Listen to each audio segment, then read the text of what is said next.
Pemerintah melalui Danantara mengajak para konglomerat turut andil membangun negeri. Melalui Patriot Bond, negara menargetkan dana cair 50 triliun rupiah yang akan digunakan untuk membiayai proyek energi. Sejumlah pengusaha menyambut baik penerbitan Patriot Bond. Namun, apa risiko surat utang negara ini? Benarkah rawan dijadikan asuransi politik untuk kelangsungan bisnis semata?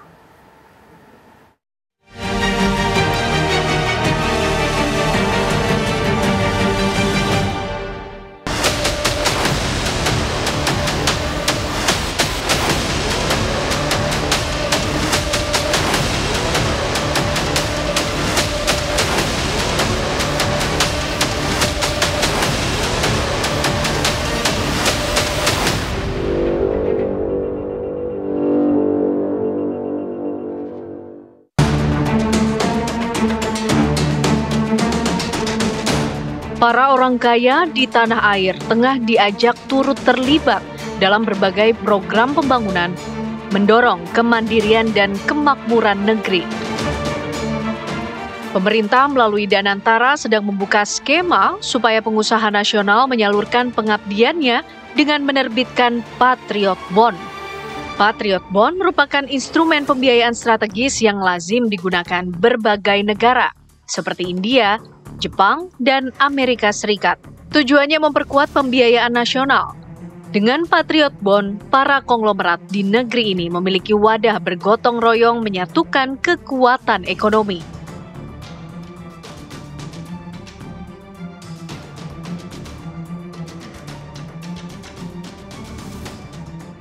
Ini seperti ketika negara memanggil lah, seperti panggilan kepada para pengusaha-pengusaha yang ingin berkontribusi lebih, menunjukkan sikap patriotnya untuk membantu mengakselerasi ekonomi Indonesia. Dan ini adalah langkah maju, salah satu instrumen yang cerdas yang digunakan oleh pemerintah untuk memastikan kita punya sumber-sumber pembiayaan dari banyak instrumen untuk mendorong pertumbuhan ekonomi. Gagasan Danantara menerbitkan Patriot Bond dinilai menjadi terobosan di tengah kritik tajam Presiden Prabowo Subianto terhadap perilaku pengusaha nakal yang mangkir dari kewajiban. Ada pengusaha-pengusaha yang sudah besar, kita kasih HGU. Berarti bumi air kita kasih kredit dari bank pemerintah, sudah dikasih masih melanggar. Kendati statusnya sukarela, tapi dengan Patriot Bond pemerintah bisa melihat sosok konglomerat yang percaya dan peduli arah kemajuan bangsa. Kendati perlu ada kejelasan status Patriot Bond agar pasar tak menilai penerbitannya hanya menjadi asuransi politik. Apakah Patriot Bond ini karena tidak melewati proses layaknya penerbitan surat utang lainnya, ini bisa dijadikan sebagai asuransi politik agar bisnis dari para konglomerat itu tidak diganggu oleh pemerintah sehingga dia membeli Patriot Bond.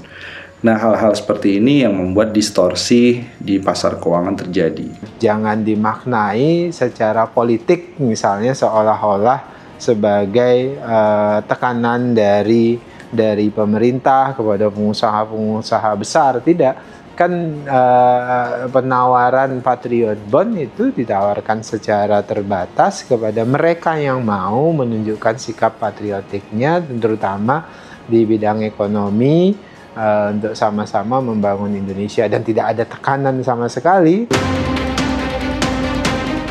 Ada 2 seri obligasi atau surat utang yang diterbitkan Danantara, yakni tenor 5 tahun dan 7 tahun.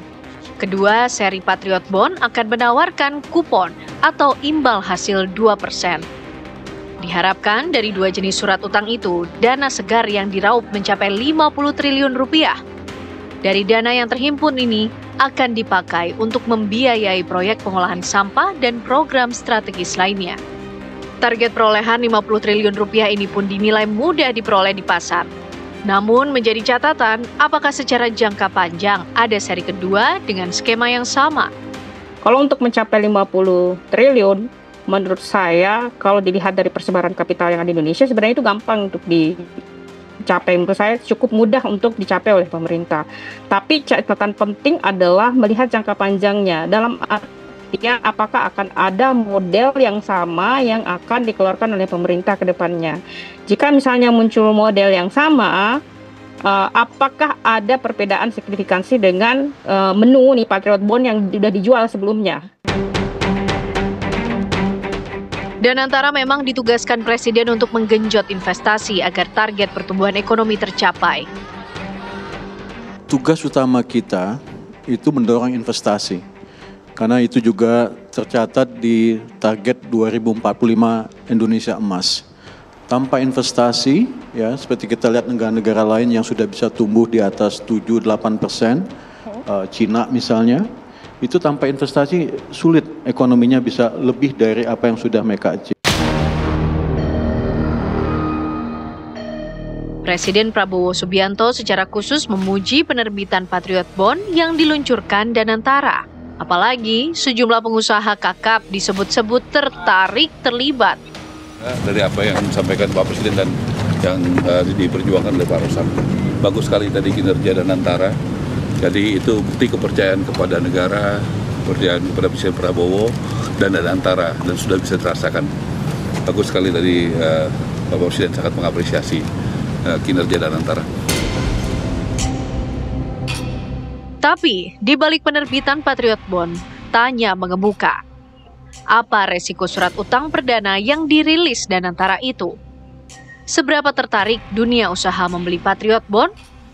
Apalagi tingkat kupon jauh di bawah suku bunga acuan Bank Indonesia yang berada di kisaran 5,8% serta lebih rendah dari obligasi pemerintah sejenis dengan imbal hasil 6,1%.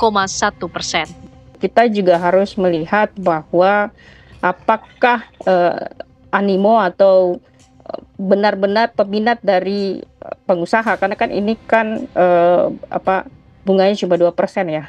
Dalam artian terlalu rendah.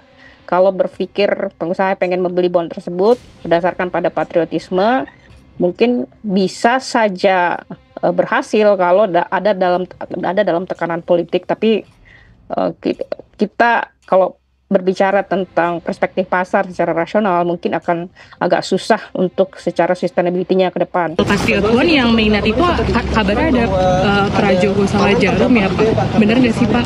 Karena semua itu berpartisipasi kok. Tapi mereka berdua berminat, Pak, atau konfirmasi Pak? Iya berminat.